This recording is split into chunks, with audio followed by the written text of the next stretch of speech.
En suivant la piste des dessins, Antonio Forcellino retrouve le nom de Viterbo, la cité dont Reginald Pole était légat.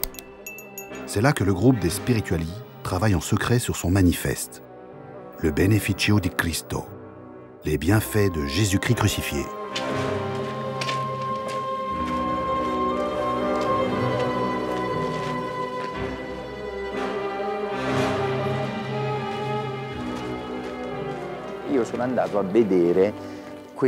Il y a beaucoup de chances que ce soit un des textes qui a alimenté la foi de Michel-Ange durant cette période,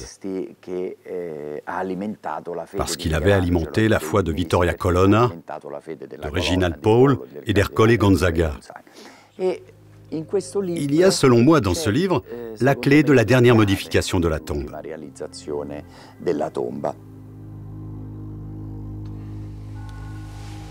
Madonna, una cosa molto importante, perché ne va anche della nostra vita. Non solo della diffusione del credo, non solo della diffusione di un libro. È il momento di fare un sacrificio per riuscire a portare questo libro in tutto il territorio. Ma soprattutto, secondo me, l'importante è farlo conoscere, perché la gente comprenda quello che vuol dire questo libro.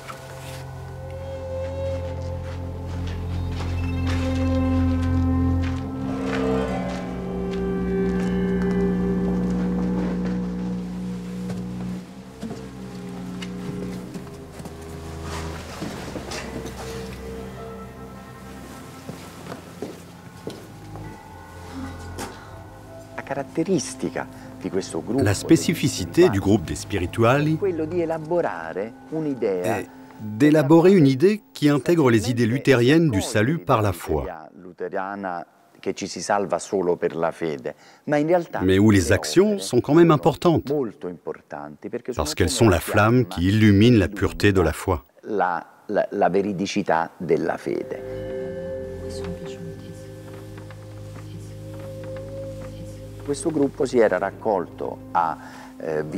Ce groupe s'était réuni à Viterbo et avait préparé l'impression de ce livre. 40 000 copies du manuscrit furent publiées, mais des versions manuscrites étaient déjà diffusées dans les milieux protestants et réformateurs italiens. Ce livre, imprimé anonymement, entra immédiatement dans la ligne de mire de l'Inquisition, qui commença la chasse aux livres et à ses auteurs.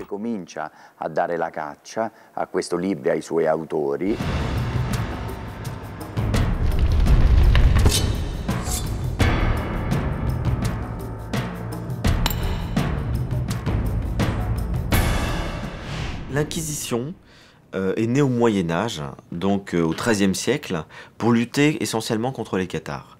Donc c'est une procédure effectivement de questionnement qui utilise la torture pour soutirer un aveu et pour condamner les hérétiques. Et puis il y a quelque chose qui a été créé effectivement au XVIe siècle, qui est un peu différent de l'Inquisition médiévale, c'est l'Inquisition romaine. Là, on est devant une inquisition qui dépend directement du pape, qui va assez peu, finalement, condamner et brûler des gens. Il y en aura, par exemple, en 1600, Giordano Bruno va être brûlé, mais qui va surtout condamner les idées. Et ça va être cette inquisition qui va mettre à l'index tout un certain nombre de livres, qui va condamner des œuvres artistiques, qui va condamner Galilée, Copernic. Donc c'est plutôt une condamnation des idées, cette inquisition romaine.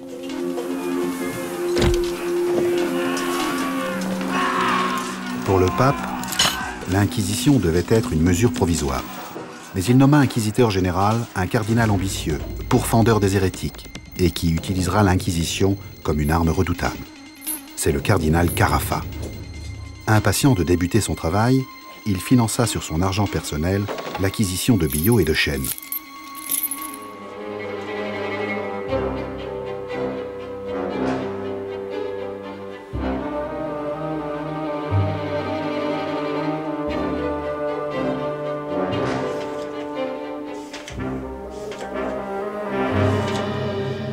Antonio Forcellino a retrouvé un texte de l'époque qui révèle la personnalité du cardinal.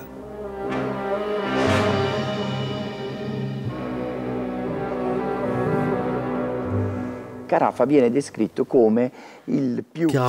est décrit comme le plus glorieux, le plus impétueux persécuteur de l'hérésie en Italie. et comme le plus grand, le plus glorieux persécuteur de la principale famille hérétique italienne, celle de Reginald Pole et de Vittoria Colonna.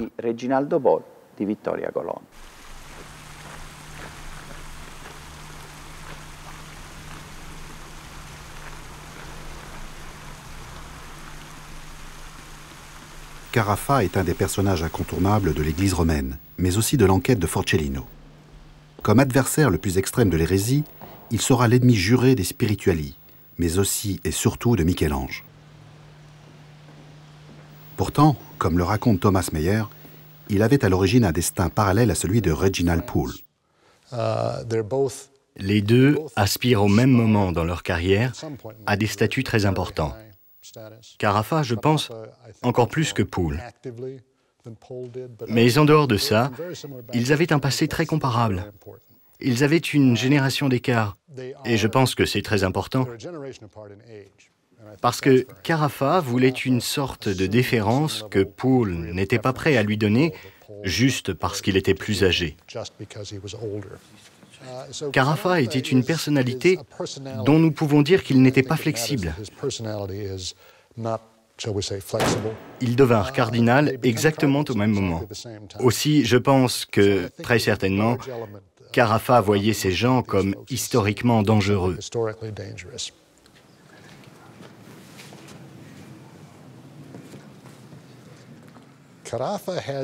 Carafa avait l'avantage d'avoir une équipe théologique, des troupes de choc en quelque sorte.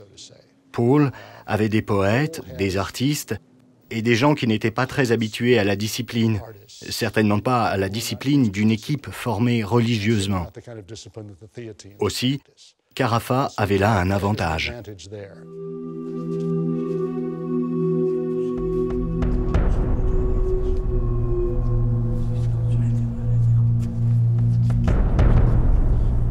Entre les deux hommes, ce sera très vite une lutte impitoyable, la lutte entre deux interprétations incompatibles de la religion.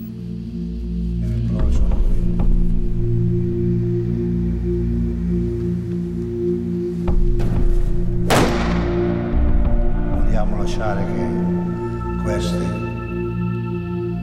rovinano la Chiesa. Ces conflits internes à l'Église catholique auraient-ils guidé Michel-Ange dans son choix de représenter Jules II tel que nous le voyons ?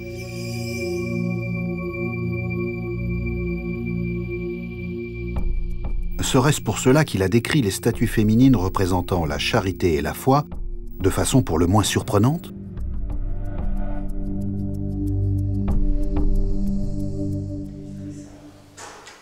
Mais qu'en est-il des œuvres contemporaines de la tombe comme la chapelle Sixtine ou la chapelle Pauline, antichambre des conclaves et si voisine des propres appartements du pape? Ne serait-elle pas marquée d'influence, sinon hérétique, du moins contestatrice ?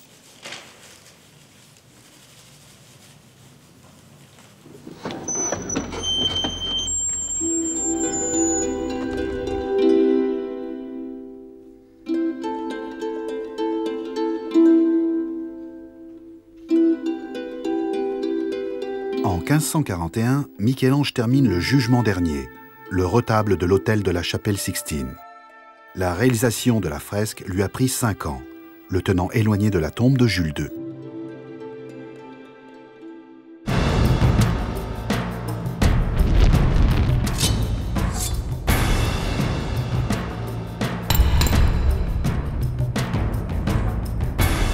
Michel-Ange, c'est une magnificence du corps masculin notamment, il est dans la démesure, il est dans une représentation assez charnelle, assez sensible, et puis c'est vrai que le cardinal Carafa, à l'inverse de Jules II par exemple, qui est plutôt un pape sensuel, est un pape qui se veut un pape de la contre-réforme, donc qui va chercher effectivement à restaurer une sorte d'intégrité morale dans l'Église, et il est assez hostile à tout ce qui est un peu représentation sensuelle et interprétation notamment que va faire Michel-Ange de la Bible, parce que on sait qu'il y a certaines scènes, par exemple le péché originel, qui est représenté de manière extrêmement personnelle.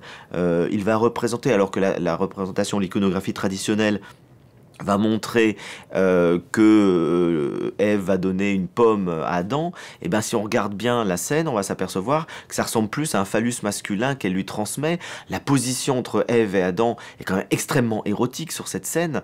On a l'impression qu'elle est sur le point, je vous dis les mots, de lui faire une fellation, donc on est devant quelque chose de très particulier qui a choqué évidemment les esprits, mais au fond, Michel-Ange avait le sentiment de représenter ce qu'étaient les mœurs de son époque, et il voulait bien montrer par là que le péché originel d'Adam et Ève, on le vivait encore à son époque, y compris et surtout à Rome. La fresque entraîna une controverse immédiate. Le cardinal Carafa mena le combat. Avec les garants de la moralité de l'Église, il la jugea obscène et immorale. Carafa détestera Michel-Ange et ne supportera pas la fresque du jugement dernier. Michel-Ange ne va jamais être inquiété, c'est-à-dire qu'il ne va pas y avoir de condamnation physique de Michel-Ange. Il ne va pas être emprisonné, mais par contre, effectivement, on va vouloir corriger son œuvre, on va voiler, on va même draper certains aspects du jugement dernier. Nous le savons grâce à une lettre de l'ambassadeur du cardinal Gonzaga, où il dit avoir découvert avec une grande colère la peinture du jugement dernier et que tous ne peuvent que la damner.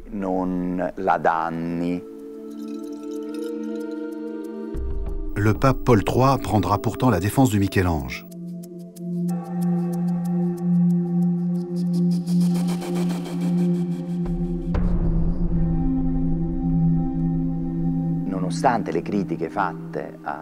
Malgré les critiques sur les nus de Michel-Ange, le pape Paul III l'oblige à peindre la chapelle Pauline.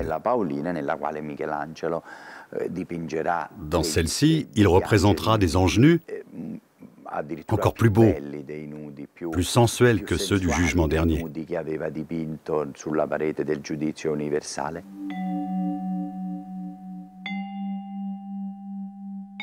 Mais il n'y a pas que les nus qui soient répréhensibles pour Carafa et pour l'Église. Certains personnages ont une symbolique nouvelle, peu orthodoxe.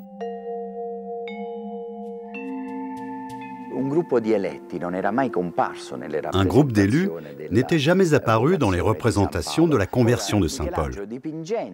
Michel-Ange peint pour la première fois des élus qui sont élus par la foi en Christ, réaffirmant l'idée luthérienne que c'est la foi qui sauve.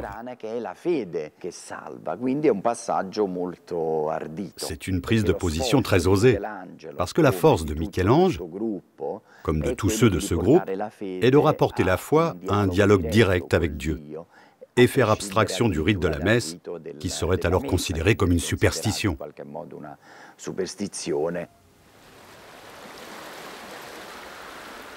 Carafa ne va pas se contenter de critiquer l'œuvre de Michel-Ange. Il va mettre en place des enquêtes secrètes sur tous ceux qui, pour lui, sont soupçonnables d'hérésie. La première victime fut Bernardino Ochino, le charismatique prédicateur. Convoqué par l'Inquisition et craignant d'être arrêté et accusé, il préféra s'enfuir vers le nord, vers la Suisse protestante. Carafa utilisa ce geste comme un aveu évident de culpabilité. Et il prit ce prétexte pour inquiéter tous ses amis.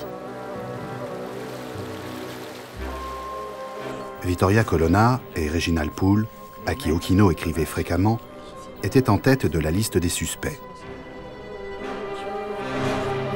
Dans cette période difficile, une simple correspondance était déjà une preuve de participation à l'hérésie. L'ensemble des spirituali et Michel-Ange lui-même devaient être sur leur garde.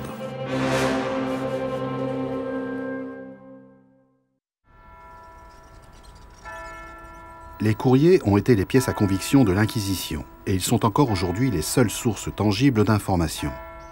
Aussi, Forcellino se rend aux archives de l'Inquisition, au Vatican, où toutes les correspondances réunies par leurs agents sont conservées. Il sait que ses recherches dérangent. N'a-t-il pas subi de fortes pressions pour lui faire abandonner son enquête? Néanmoins, il réussit à entrer dans ses archives secrètes et pour lui, la moisson sera encore plus riche qu'il ne l'espérait.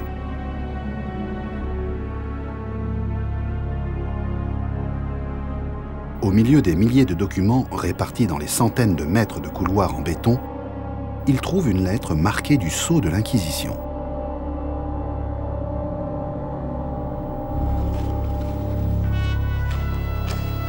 Elle fait état de la présence de Michel-Ange à Viterbo, lorsque les spirituali travaillaient à la rédaction du Beneficio di Cristo.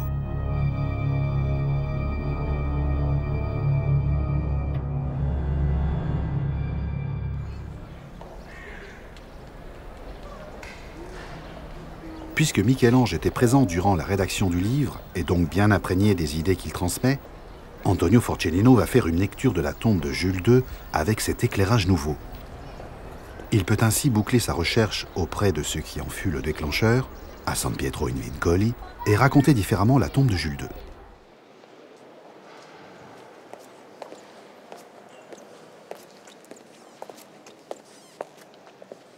À commencer par le pape. Ce pape que je ne comprenais pas au début de mon travail de restauration. À la fin, il s'expliquait parfaitement à la lumière des idées qui étaient exprimées dans le Beneficio di Cristo. Parce qu'en fait, la charité et la foi étaient, si l'on peut dire, les deux questions théologiques les plus débattues et les plus controversées de ce temps. Et elles trouvent leur aboutissement dans cette tombe. Le salut est représenté par Moïse, au centre de cette mise en scène, parce que Moïse symbolise le Christ. La charité et la foi, surtout la charité qui illumine par cette torche allumée, cet objet dans sa main droite, ont le rôle non pas de sauver, mais de rendre plus explicite, claire, visible la force de la foi.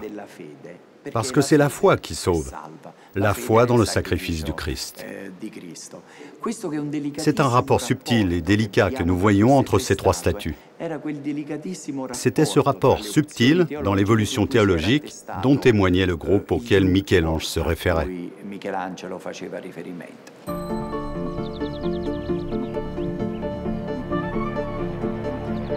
En 1549, le pape Paul III meurt et les cardinaux s'enferment pour prier et élire son successeur.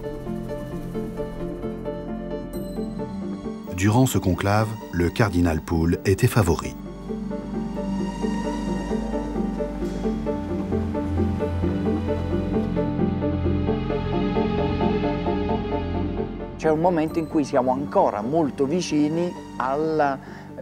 Nous étions, à ce moment, encore proches d'une conclusion pacifique de la crise théologique européenne. Cette hypothèse fut détruite par le cardinal Carafa, qui entra en conclave en disant qu'il avait les preuves de l'hérésie de Reginald Pole. Ces preuves étaient la participation de Poole et du groupe des spirituali au livre Le Beneficio di Cristo.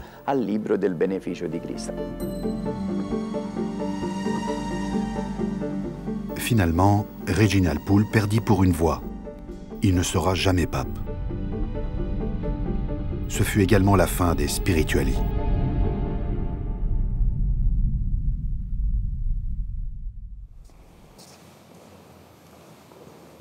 En 1555, Carafa est élu pape. L'une de ses premières décisions fut de suspendre les appointements annuels de Michel-Ange. Mais il ne réussira pas à liguer les cardinaux contre l'architecte de Saint-Pierre.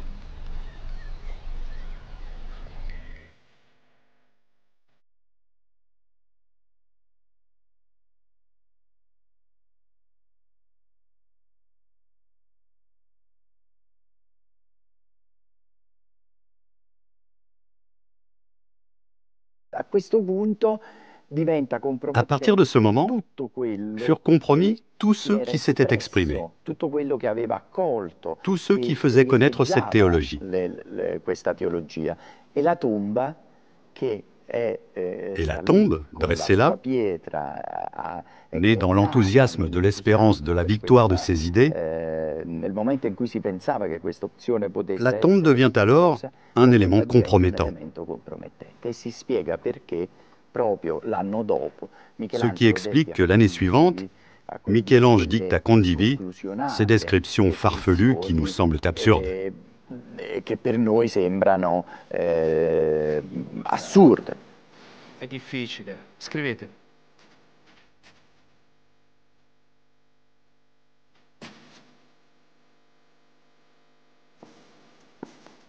Il est évident qu'en changeant la signification des attributs symboliques de cette sculpture, il modifiait leur signification théologique, et ainsi la signification de la tombe.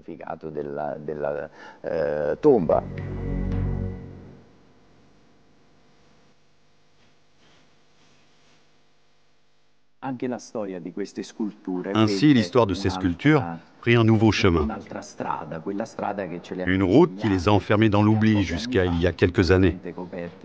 Et leur histoire fut couverte par un voile de silence, mais surtout par un voile d'obscure incompréhension.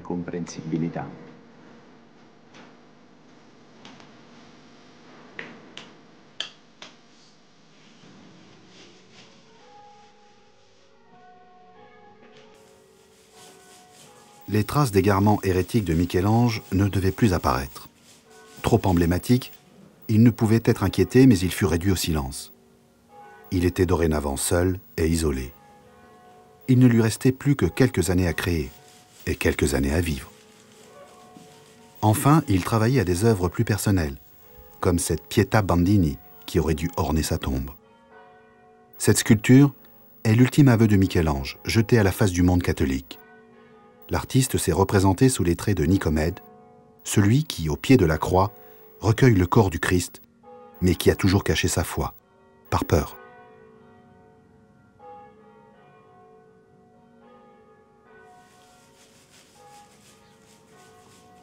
On sait que Michel-Ange s'est profondément intéressé aux idées de son temps, que c'était quelqu'un de savant, d'intelligent, qui a certainement lu la Bible directement et qui la connaissait sans doute par cœur, surtout évidemment les scènes majeures qu'il a représentées. Il ne pouvait pas faire ses fresques extrêmement précises sur les scènes bibliques et évangéliques sans avoir une connaissance personnelle très approfondie de la Bible. Donc Michel-Ange fait partie de ces gens-là qui ont été sensibles aux idées évangéliques tout en restant catholique et en étant d'ailleurs assez critique vis-à-vis des papes parce qu'il était lui-même, tout en étant un fidèle catholique, assez contestataire.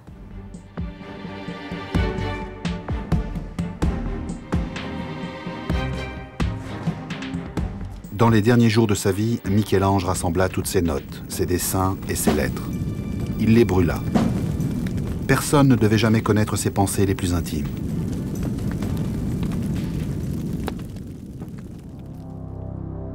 Il mourut le 18 février 1564. Oublié par Rome, il n'y restera pas pour l'éternité. Son neveu Leonardo transporta furtivement de nuit, dans une charrette, le corps vers sa ville natale.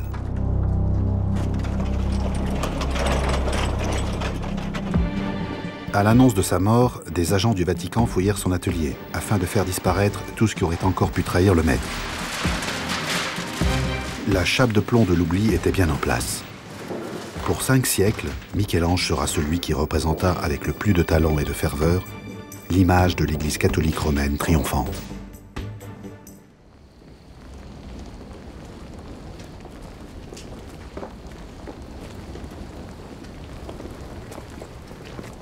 C'est à Florence que les habitants et les fidèles du Maître se réunirent pour l'accompagner vers sa dernière demeure, l'église de Santa Croce, l'église privée des Médicis.